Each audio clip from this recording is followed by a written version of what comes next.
Vamos lá. O assunto que vocês estão visualizando aí na tela de vocês é justamente sobre a questão da urbanização, industrialização e agropecuária dentro do continente asiático, página 69, tá? A gente precisa entender que esses processos eles estão intimamente ligados uns aos outros, tá? E dentro do continente asiático, para a gente entender o surgimento dessas primeiras cidades, o desenvolvimento da agricultura e da atividade industrial, a gente precisa remontar a um período de mais de 10 mil anos atrás, com a sedentarização do ser humano, tá? Então, ou seja, a partir do momento que o ser humano ele começou a se fixar em alguns pontos do território, começou a desenvolver atividades para produzir o seu próprio alimento, é o que a gente chama desse processo de sedentarização, tá? E o crescimento das cidades, o desenvolvimento da agricultura e da industrialização em muitas cidades no continente asiático remonta justamente a esse período, tá? Por quê? Esse processo de sedentarização que 69 que o ser humano passou, tá? Esse processo que o ser humano ele passou, ele está justamente associado às condições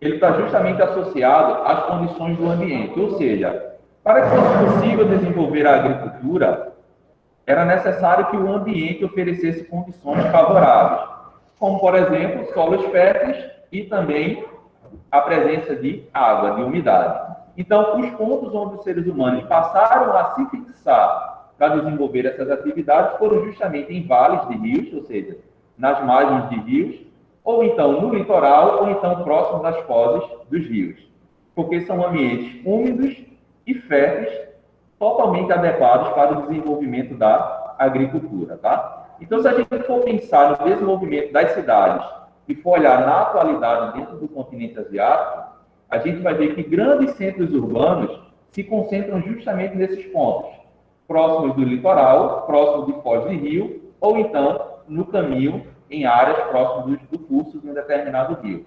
Ok? Então, vamos lá.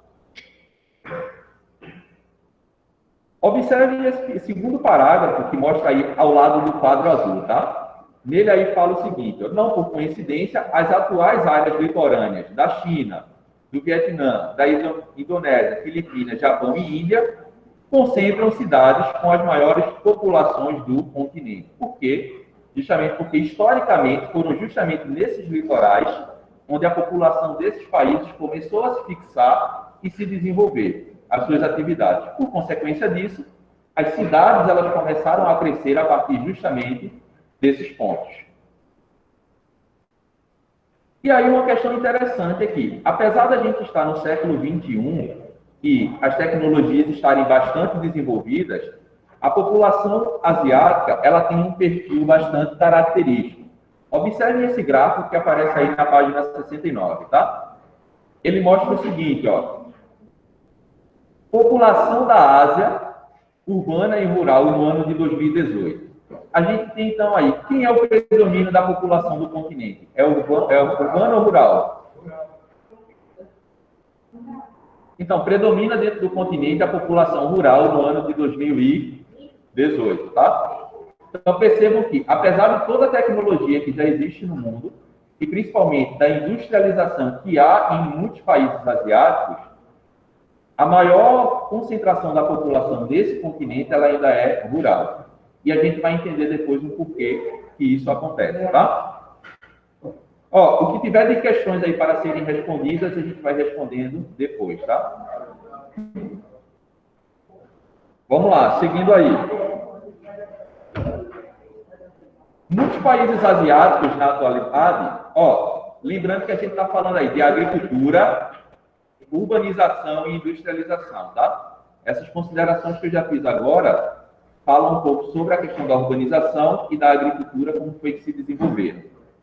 Quando a gente fala sobre a questão da industrialização, a gente vai considerar que os países asiáticos, eles são conhecidos aí como plataformas de exportação, tá? Os países eles possuem essa característica. Agora, o porquê que esses países asiáticos eles são conhecidos, então, como plataformas de exportação? Existem alguns motivos que vão explicar essa característica para esses países, tá? Então, por serem países considerados como plataforma de exportação, eles possuem uma grande demanda de que, pessoal? De mão de obra, justamente para atender toda a demanda de produção que há dentro das atividades desses países, tá? Na sequência, um outro fator que explica justamente esses países terem essa característica foi que justamente durante o período do bipolarismo, ali entre os anos 70 e os anos 80, muitos países do sul e sudeste asiático receberam grandes investimentos de países capitalistas, ou seja, a gente teve uma grande migração de empresas multinacionais para esses países e também a questão do investimento de capital estrangeiro. Claro que a mudança do local de produção de algumas empresas de países capitalistas para países da Ásia foi justamente pela oferta de mão de obra e também de matéria-prima. Na sequência, esses países eles vão se destacar na atualidade justamente pela exportação de produtos manufaturados, ou seja, produtos industrializados, tanto que, por exemplo, objetos simples que a gente utiliza no nosso dia a dia, quando a gente vai olhar lá, eles têm a fabricação aonde? China, Vietnã, Índia. Muitas roupas, principalmente de marcas de esporte, como, por exemplo, Nike, Adidas. Quando a gente vai olhar o país de... Oi?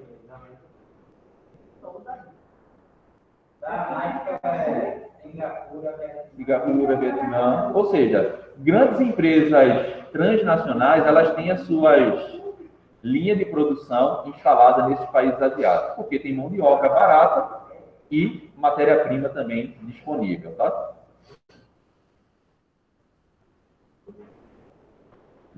Beleza. Observem esse gráfico aí que aparece na página 70 de vocês, tá? Ele mostra o seguinte, ó.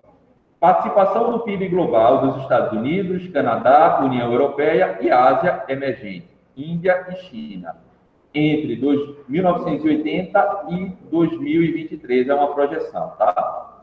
E aí ele faz aí um panorama de como é a participação do PIB desses países, como China e Índia, comparando aí a outros países, como, por exemplo, Estados Unidos e a União Europeia. E, ao observar os dados desse gráfico, qual é a primeira informação que a gente já tem a partir dele? Isso. Exato. Então, percebam que a gente não tem apenas um país se destacando economicamente no cenário atual, tá? Principalmente países do Sudeste Asiático que têm se destacado por essa questão econômica. Tanto que tem essa briga comercial agora intensa entre Estados Unidos e China, tá? Oi? Também. Mas é mais comercial. Vamos lá. Seguindo aí, então, para esse texto que está aí abaixo, ele fala o seguinte: junto ao processo de industrialização, ocorre uma gradual acelerada mecanização das atividades agropecuárias no espaço agrário. O que acontece? Por mais que a atividade industrial ela comece a se desenvolver, ela não vai ficar restrita àquela produção ali dentro das indústrias nas grandes cidades. A mecanização e a modernização das atividades, elas vão chegar nas atividades ligadas à agricultura, tá? Então, a gente tem um fenômeno da mecanização da atividade do campo, tá? Então, essa combinação, ela vai produzir aí intensos fluxos migratórios e impactos ambientais, sociais e econômicos, como a gente já tinha visto anteriormente, tá?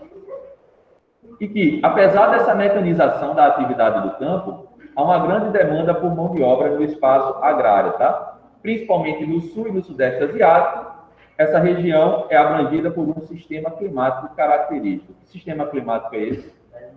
Das monções, que favorece justamente o desenvolvimento da agricultura sobretudo no período das monções de verão ou de inverno. De verão, que é onde concentra a maior chuva naquela porção do continente. Beleza. Vamos lá. Seguindo aí para essa tabela, então. Observe a tabela com as proporções da população urbana agrária em alguns países asiáticos, tá? 2018. E aí a gente tem alguns países aí destacando a população urbana e a população rural, tá? Para o ano de 2020. Observe que, por mais que em algum deles a população urbana ela seja maior, a gente tem um número um pouco expressivo de população rural, tá? Observem aí, tá? Em muitos dos países, a população rural ela predomina em relação à população urbana, tá? No caso de Israel, principalmente por conta da localização, né? Está muito mais próximo da parte da Europa do que da Ásia, né? Então, a localização vai influenciar bastante nisso. Vamos lá. Essa primeira questão aí, ela diz o seguinte, ó. Os dados do país apresentados na tabela confirmam ou não os dados apresentados no gráfico anteriormente a respeito do perfil da população. Então, quando a gente compara aquele gráfico da primeira página com os dados dessa tabela, essa tabela ela confirma que a população do continente asiático e na maioria dos países ela é majoritariamente rural. Essa tabela confirma isso ou não? Sim? Coloquem aí. Sim. Não, no geral. Sim. Oi? Na página 70, a quinta questão. Coloquem aí. Sim, primeiro, tá?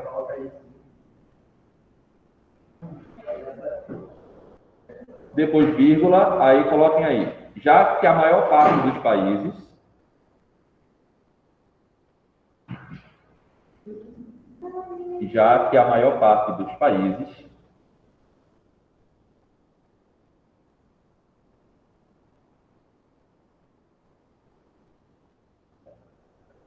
da tabela possui,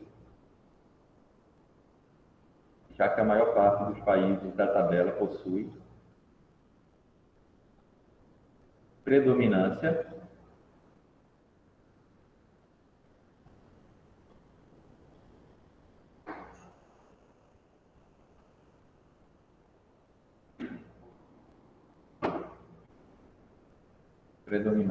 ou pouco menos da metade de população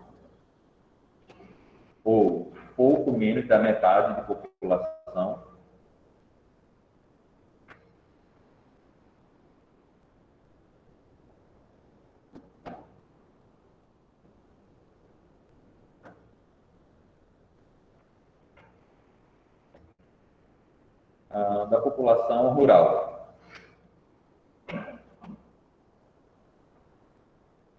Bom, tem mais, tá? Contudo... Oi?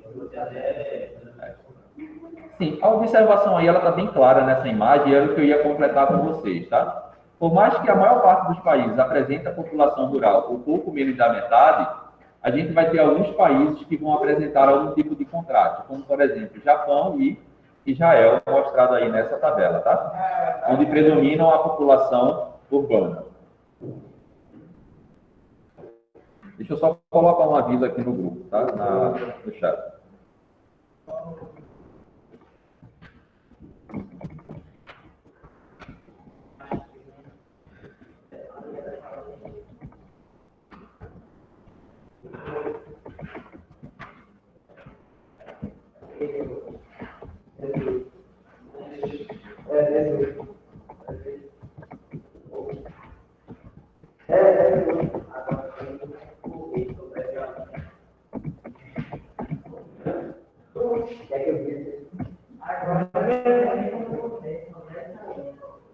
Vamos lá, seguindo aí então.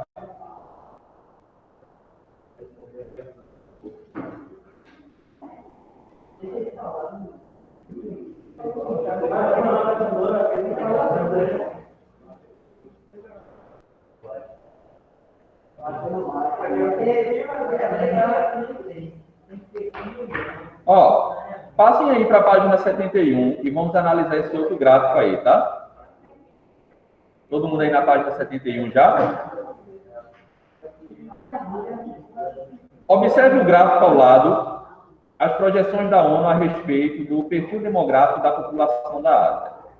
Então, aí é o seguinte, vai seguir uma tendência normal com relação a outras regiões do mundo, ou seja, aumentar o nível da população urbana, tá?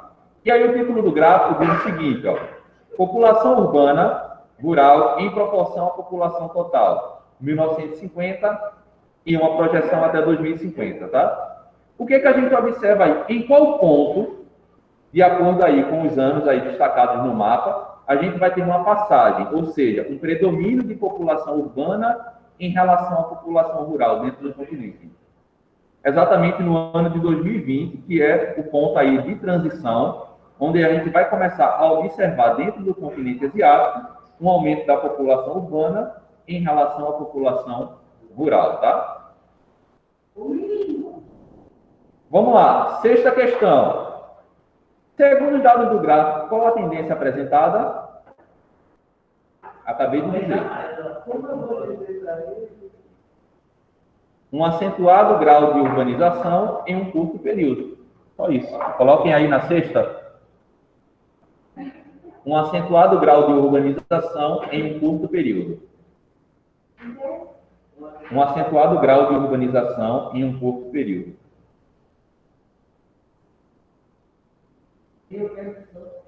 Um acentuado grau de urbanização em um curto período.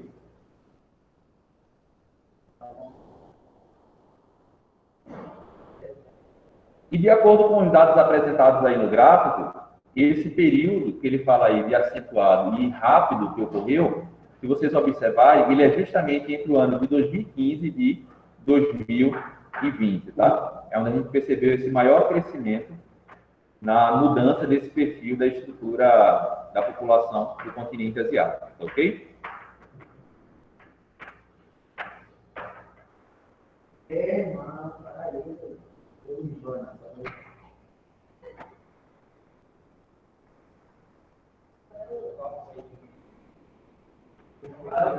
Ó, e é claro que, se essa população urbana ela tem uma tendência a aumentar, vai existir um motivo do porquê que ela aumentou justamente nesse período, entre 2015 e 2020.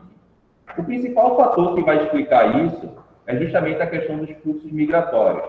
Por quê? São países, em sua maioria, alguns, têm uma atividade industrial bastante forte e necessitam também de mão de obra. Então, a população ela tende a fazer esse processo migratório para as cidades e, consequentemente, vai aumentar aí a população urbana. Só que aí, esse fluxo migratório, ele vai gerar e vai agravar alguns problemas já existentes. Lembram quando eu tinha falado no início que a grande parte dos grandes centros urbanos na Ásia, eles se concentram em áreas próximas do litoral? Então, ou consequentemente próximo do litoral, ou próximo de fozes de rios, ou então no curso, no caminho de alguns rios importantes do continente. E aí eu pergunto a vocês, o aumento da quantidade de pessoas nesses pontos específicos causa algum tipo de...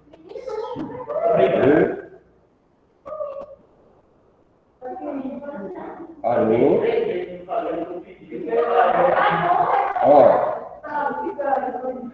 posso continuar? Vamos lá. Ei, vamos lá, pessoal. Ó, a grande concentração de pessoas nesses pontos específicos, a gente já entende que vai causar algum tipo de pressão aonde? Só um momento, tá, pessoal?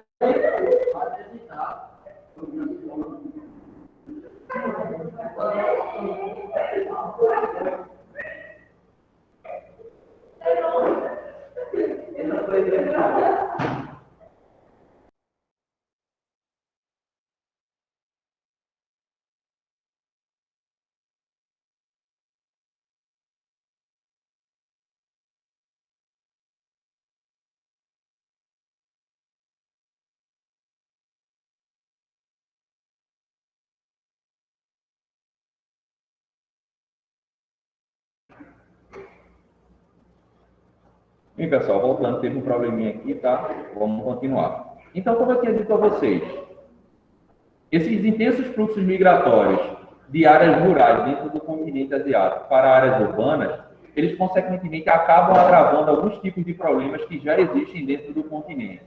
Sobretudo porque os grandes centros urbanos estão aí em pontos estratégicos, como, por exemplo, próximos a grandes cursos d'água, tá? E isso aí vai acarretar, é claro, em alguns problemas, uma maior concentração de pessoas próximo desses cursos d'água, o que, consequentemente, vai aumentar coisas ligadas à poluição e até mesmo alguns problemas. A escassez de recursos hídricos no ambiente, tá?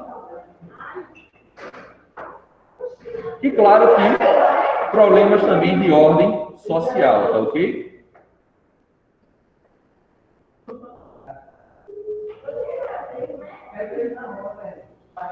Ou seja, com os fluxos migratórios,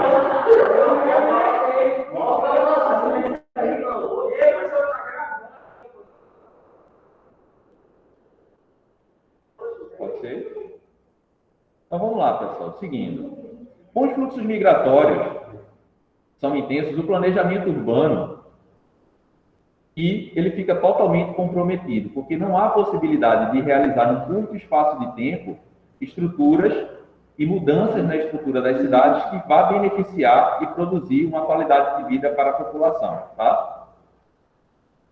Então, é claro, não é suficiente, então, para dar conta das demandas da população urbana, que não para de crescer ao longo do tempo, tá ok?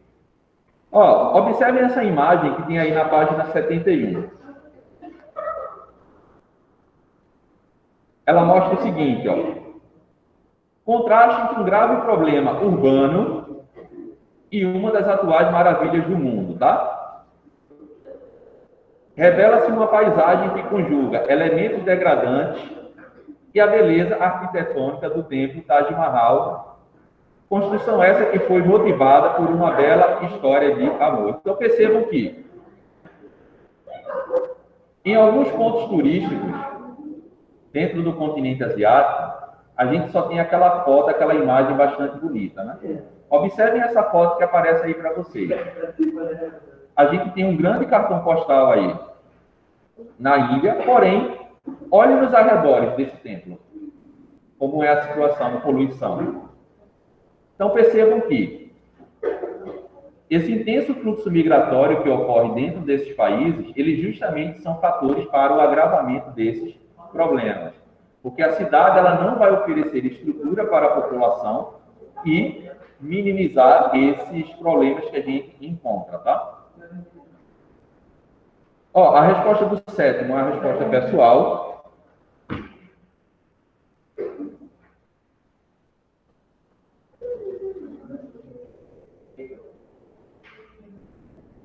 E aqui a gente tem, por exemplo, na página 72, alguns exemplos de a infraestrutura como ocorre em algumas cidades dentro do continente asiático. Por exemplo, Manila, capital das Filipinas, Dakar, capital do Bangladesh, e Hanoi, capital do Vietnã. Observe que a população ela enfrenta diferentes problemas bastante comuns aos problemas enfrentados, por exemplo, em países da América Latina, tá? Ó, e por fim a gente finaliza isso. Eu só vou responder então as questões agora com vocês, tá?